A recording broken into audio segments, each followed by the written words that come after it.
ভালোবাসার নজরে তাকাইলে আরেকটি সওয়াব আছে।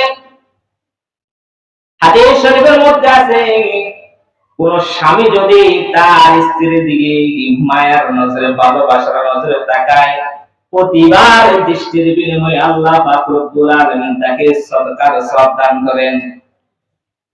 কোন স্বামী যদি তার স্ত্রীর মুখে খাবারের লোকমা তুলে দেয়, রাসূলুল্লাহ সাল্লাল্লাহু আলাইহি ওয়াসাল্লাম বলেন, প্রতিটি লোকমার বিনিময়ে আল্লাহ পাক রব্বুল আলামিন তাকে সদকা করার সওয়াব দান করেন।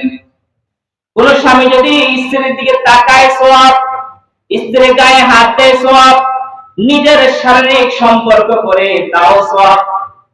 সাহাবায়ে কেরাম রাসূলুল্লাহ সাল্লাল্লাহু আলাইহি ওয়াসাল্লামকে বললেন, ইয়া রাসূলুল্লাহ, নিজের যৌবিক চাহিদা মিটাবে, এটা তো একটা গোপন বিষয়।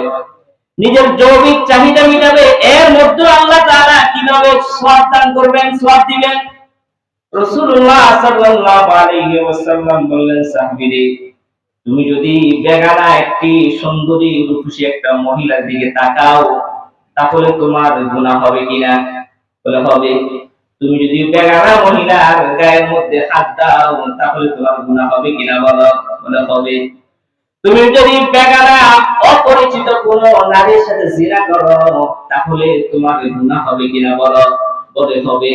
বলে তাদের বেগানা নারীর দিকে তাকাইলে যদি গুনাহ হয়, ধরলে যদি গুনাহ হয়, জিনা করলে যৌবিক চাহিদা মিটাইলে যদি গুনাহ হয়, নিজের বৈধ স্ত্রী হালাল স্ত্রীর দিকে তাকাইলে কেন সওয়াব হবে না?